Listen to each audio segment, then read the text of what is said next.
Mas Ikram, kita lanjutkan lagi terkait dengan suara swing voter, undecided voter. Kalau Anda melihat dari survei terakhir dari kawan-kawan LSI dan IJA, lebih mengarah ke siapa? Ya, memang kan hukum besinya itu swing voters makin kesini makin mengecil ya. Biasa mendekati kontestasi politik makin mengecil. Di survei kalau kita lihat di sebelumnya pada bulan Maret ya, dengan sekarang pada bulan April, kan ada peningkatan elektabilitas antara kedua belah pihak, namun peningkatan tidak terjadi pada satu kandidat ya. Jadi terjadi di pasangan 01 dan 02, artinya swing voter juga terbagi secara proporsional ya, di survei terakhir. Apakah bisa tampak adanya tren bahwa pasangan calon nomor 1, 02 ada yang mengalami suara yang turun atau yang naik? Nah, ini memang kalau kita lihat di beberapa survei kami ya, kecenderungannya eskalasi ataupun tren penurunan antara kedua pasangan calon yang tidak terlalu signifikan ya.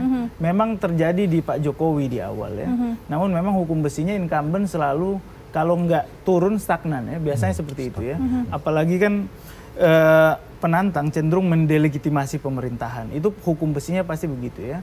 Bahwa pemerintahan gagal sehingga menarik simpati untuk memilih petahana. Tapi kalau kita lihat penurunan Pak Jokowi tidak mendegradasi beliau sebagai di bawah 50% ya. Kan ada banyak hal. Pertama, proses identitas primordial, identitas agama yang coba dimainkan ya.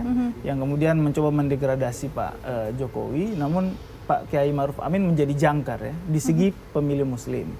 Kedua, di pemilih minoritas ya. Pemilih minoritas memang ada efek kejut. Pemilih minoritas ini non-muslim ya. Kemudian termasuk segmen pemilih terpelajar. Ketika waktu itu Pak Jokowi menarik Kiai Ma'ruf Amin, memang ada efek kejut sehingga orang melihat, oh ini sama-sama menjual sentimen agama juga ya. Sehingga cenderung waktu itu mereka cenderung ke pemilih 02 ya. Namun perjalanan kampanye ini ya dengan mengeksploitasi istimewa dan kelompok-kelompok identitas di 02 membuat pemilih di segmen itu pulang kandang lagi ya. Kalau kita lihat hari ini, sebelumnya segmen minoritas ada di 02, sekarang solid ya. Sebesar 80% itu kemudian di Pak Jokowi. Kemudian segmen terpelajar ya. Ini yang mungkin dari 8 survei kami, survei kali ini segmen terpelajar sekarang unggul di Pak Jokowi, walaupun selisihnya tipis. Sebelumnya itu full di Pak Prabowo. Ini mungkin perlu ditelaah ya, kenapa ada pergeseran ya. Oke, baik. Saya ke Mas Garda. Mas Garda, kalau tadi mendengarkan pemaparan Mas Ikram, bisa dikatakan apa suara yang didapatkan dari kubu Pak Jokowi stagnan, bahkan mungkin cenderung menurun, walaupun memang kemudian tidak mendegradasi Pak Jokowi di posisi yang kedua, tetap di atas 50. Apa yang terjadi? Bisa dikatakan berarti kampanye selama rentetan beberapa hari ini tidak terlalu banyak berpengaruh? Ya, tentu saja tidak ya. Jadi kita melihat kan bahwa lembaga survei ini memotret realitas sebagai sebuah realitas sosial dan realitas politik. Nah, realitas politik tadi kemudian disampaikan Mas Ikram, dikuantifisir muncul angka-angka. Bahwa tadi dipercayai trennya stuck, saya rasa itu adalah salah satu bagian dari hasil dari survei yang sifatnya kuantitatif. Kalau kami yang temui di lapangan, kami tidak mengedepankan semata-mata mobilisasi massa pada acara kampanye rapat umum yang sifatnya terbuka saja, tapi kami juga mengerahkan 162.000 caleg, berikut juga dengan hampir 3 juta relawan untuk mengetuk pintu dan menyapa langsung rakyat, kemudian menyelesaikan langsung permasalahan rakyat yang sejauh ini dari hasil monitoring kami hasilnya cukup signifikan dan sepertinya nanti akan menjawab pada tanggal 17 nanti hasil suara yang sebenarnya.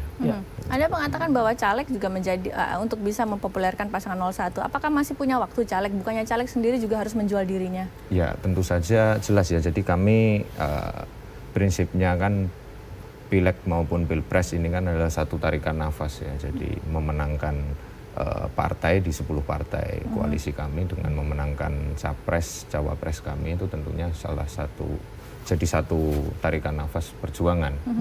Jadi kalau masih dipertanyakan bagaimana caleg kami memenangkan Pak Jokowi dan Kiai Haji Ma'ruf Amin, saya rasa ya itu hanya sebuah pertanyaan-pertanyaan sumbang saja, karena faktanya memang kami total solid untuk mengkampanyekan pasangan calon.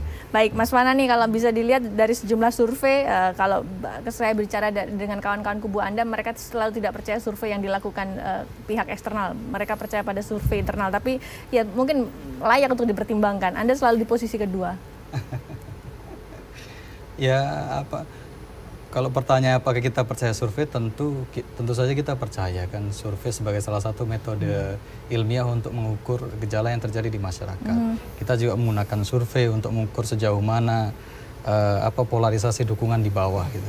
Tapi apakah itu lantas kita harus serta-merta menelan bulat-bulat hasil survei dari lembaga-lembaga survei itu? Tentu saja tidak. Harusnya bagaimana? Karena di Republik ini kan kita sama-sama tahu, publik juga udah paham gitu, banyak rilis-rilis survei etok-etok kalau bahasa Pak Prabowo itu kan. Pura-pura ya? Iya, karena lembaga surveinya itu rasa tim ses. Jadi rilis yang disampaikan ke publik itu nggak lebih dari kampanye tipis-tipis gitu. Ya kita hargai saja, kita ketawain. Mereka kan lagi bekerja juga, sedang bekerja. Mereka tengah berupaya untuk menyenangkan hati kliennya gitu. Maka kalau buat kami sederhana saja, dalam kecemasan petahana yang dihadapkan hari demi hari, tadi dikatakan elektabilitasnya turun, kemudian arus besar publik di bawah semakin lantang meneriakan perubahan, maka di situ kita menemukan peran penting lembaga survei. Apa itu? Menumbuhkan kepercayaan diri pasukan dan mengaburkan fakta bahwa produk yang dijualnya itu sudah nggak laku. Ya kita hargai saja mereka yang lagi bekerja kan. Sebenarnya kalau mau fair misalnya kan, Anda melihat tidak fairnya di mana? Ya lembaga survei kita ini kan penuh misteri juga. Ya kalau mau fair, ungkap saja gitu siapa yang mendanai di balik survei tersebut. Publik kan juga nggak percaya, masa iya lembaga survei mendanai sendiri. Kemudian hari ini, misalnya dalam pemilu kali ini, itu lembaga survei terkait bekerja sama sebagai konsultan untuk salah satu kandidat nggak, itu saya pikir kalau itu dibongkar bagus gitu. Kita tentu menghargai lembaga survei semacam Polmark yang kemudian di dalam surveinya juga menyampaikan siapa mereka setengah menjadi konsultan partai apa, kemudian siapa yang mendanai. Saya pikir itu penting gitu. Oke, Mas Ikram, kalau misalkan LSI Denny JA ditantang seperti itu, alergi nggak? Enggak, kalau hukum besarnya gini, Mbak. Trust publik ya, kenapa kemudian kita masih jadi liputan utama teman-teman media, karena kita punya track record ya.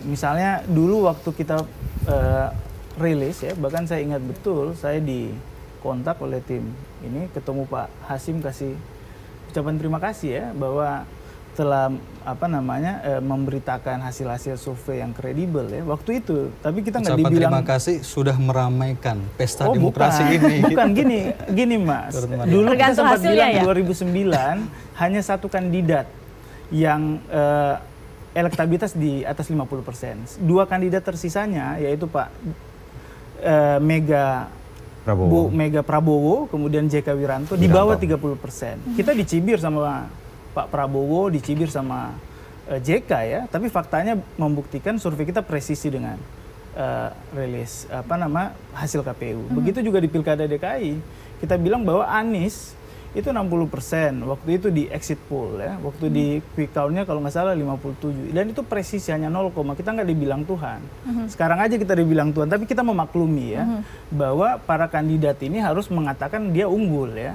Saya pikir kan begini, survei ini kan tidak mencerminkan hasil akhir ya. Ada banyak hal yang tentu bisa merubah keadaan. Jadi Bang Fanani juga bisa menjadikan survei sebagai kompas. Misalnya, kalau dalam survei kami kita lihat selisih elektabilitas memang di atas 20%, tapi fanatisme militansi pemilih kuat di kelompok Mas Fanani. Jika itu bisa dimanfaatkan, dan tentunya ini jadi kompas juga buat Mas Garda ya. Jangan sampai merasa kuat dan lengah sehingga pemilih tidak datang ke TPS. Banyak contoh di Amerika, ya misalnya Bush itu menang karena disurvei semua ngucapin kalah ya, namun karena ada underdog effect gitu ya. Kemudian pemilihnya Bush itu merasa penting untuk datang ke TPS, sedangkan pemilih lawan lengah. Ini kan satu faktor. Kedua, kalau disikapi secara bijak ya, kan masih banyak momentum politik ya. Misalnya ada debat ini juga akan menentukan. Sisa kampanye tanggal 13 misalnya, ini juga akan merubah. Kemudian saya lihat ada endorsement, walaupun itu soft selling ya. Ada tokoh politik yang kemudian bergabung di Mas Fanani, walaupun agak terlambat prosesnya. Namun ini kan juga bisa mendongkrak. Tokoh politik atau tokoh agama? Tokoh politik dan tokoh agama saya lihat ya. Nah, namun kan ceruknya terpisah. Saya pikir juga ini akan dilakukan hal yang sama oleh pihak 01. Saya pikir jangan panik lah survei, dan kita sudah biasa menghadapi kepanikan orang-orang yang mungkin merasa tidak memandang ya hikmah dari survei yang kami lakukan. Sebenarnya kan banyak yang perlu misalnya kayak segmen-segmen pemilih muslim yang kita paparkan di survei kami, ini kan bisa jadi rujukan bahwa kita harus bergerak di sisi ini. Oke, baik. Kita lanjutkan dialog ini, saudara, tetap bersama kami di Ruang Demokrasi JAK TV.